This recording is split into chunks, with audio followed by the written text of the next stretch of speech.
Hello everyone, आज हम बात करेंगे कि बांझपन क्या है और कब उसे किसी डॉक्टर की सलाह लेनी चाहिए। तो सबसे पहले हम ये बताएंगे कि अगर शादी के बाद पति पत्नी दंपति एक साथ रह रहे हों और साल भर तक उसे गर्भ ना ठहर रहा हो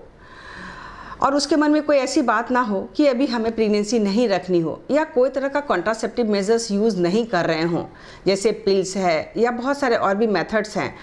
जिसमें कि बच्चे ठहरने में जो प्रक्रिया है उसे हम नहीं चाहते हैं, वैसे कंडीशन में उसे 1 साल के बाद किसी भी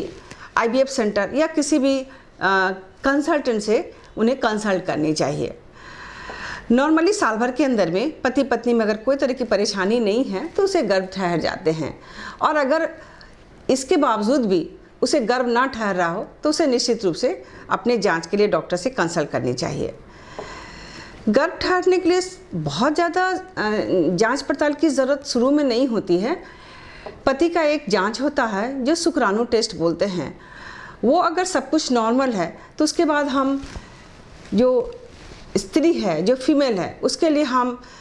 3-4 टेस्ट ये कराते हैं कि उसे अंडे ठीक से बन रहे हैं कि नहीं, उनके ट्यूब सही हैं कि नहीं, या बच्चेदानी में कोई प्रॉब्लम है कि नहीं, और साथ ही साथ उसमें कोई तरह का और मेडिकल प्रॉब्लम जैसे ट्यूबरक्लोसिस है या नहीं तो फिर उसमें कोई तरह का और भी इंडोमेट्रोसिस है या फाइब्रॉइड है, कोई तरह का उसे कोई प्रॉब्लम तो नहीं है। और उसके बाद तब हम ये पता करते हैं कि कहाँ पर उसे परेशानी आ रही है बच्चे ठहरने में। हम एक बात ये बताना चाहेंगे कि जो पेशेंट हमारे तक पहुंचते हैं उसमें काफ़ी वक्त लग जाता है। जब हम हिस्ट्री लेते हैं तो पता चलता है कि उनकी शादी के 10 साल हो गए हैं या 15 साल हो गए हैं, और हम तक पहुंचते पहुंचते इतनी देर क्यों होती है। सबसे बड़ी बात है इसके पहले कि लोगों में इसकी जानकारी नहीं है कि हमें कब जांच कराना चाहिए, कहाँ जांच कराना चाहिए। लोगों में आज भी जो ऑर्थोडॉक्स है जड़ी बूटी से इलाज करना, पंडित से इलाज कराना, जब ये जानते हुए कि उसके शरीर में कोई तरह की बीमारी है जिसका किसी के पास कोई उसका इलाज नहीं है, आज के दिन में जो IVF लैब हमारे पास है वहाँ पर हम उनका एक समाधान ढूंढ सकते हैं, लेकिन बाकी चीज़ों में फंसकर लोग रह जाते हैं और वो सेंटर तक बहुत लेट कर देते हैं। आते आते वो ऐसे जगह टच करते हैं जहाँ पर कि उनके जाँच की कोई प्रक्रिया नहीं है और वहाँ पर उनके इलाज का भी कोई समाधान नहीं है। तो इस तरह से उसे काफ़ी समय लग जाता है हमारे तक पहुँचते पहुँचते। हम बात करेंगे कि IVF सेंटर जो नॉर्मली मेट्रोज़ में रहते हैं, बड़े शहरों में रहते हैं,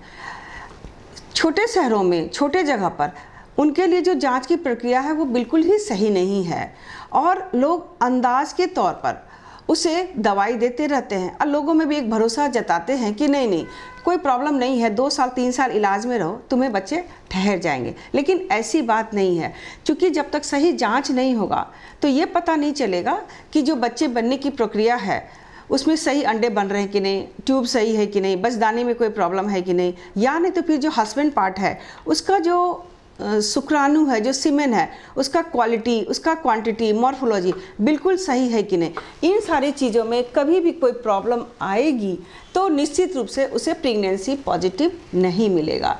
अब बात होती है कि ये सारी जांच की जो सुविधा है वो शहरों में है, शहरों में भी खास करके ये IVF सेंटर पर है, तो लोगों को सही जानकारी नहीं रहने के चलते वो इधर उधर भटकते रहते हैं और जब तक हमारे पास पहुंचते हैं तो काफ़ी लेट हो चुका होता है। इसीलिए आज के इस आधुनिक युग में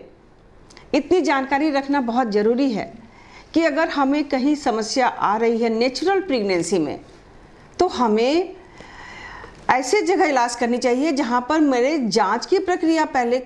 कंप्लीट हो, संपूर्ण जांच की प्रक्रिया हो और जांच में ये पता चले कि आखिर समस्या कहाँ है। और आज के दिन में हम निश्चित रूप से बता पाते हैं कि बच्चा नहीं हो रहा है तो उसके पीछे क्या कारण है। तो इसमें बहुत ज़्यादा नहीं, लेकिन हाँ, लोग हम तक पहुँचे तो हम निश्चित रूप से उसके सारी जांच करते हैं और उसका सारा कारण बताते हैं कि कहाँ पर समस्याएं आ रही है।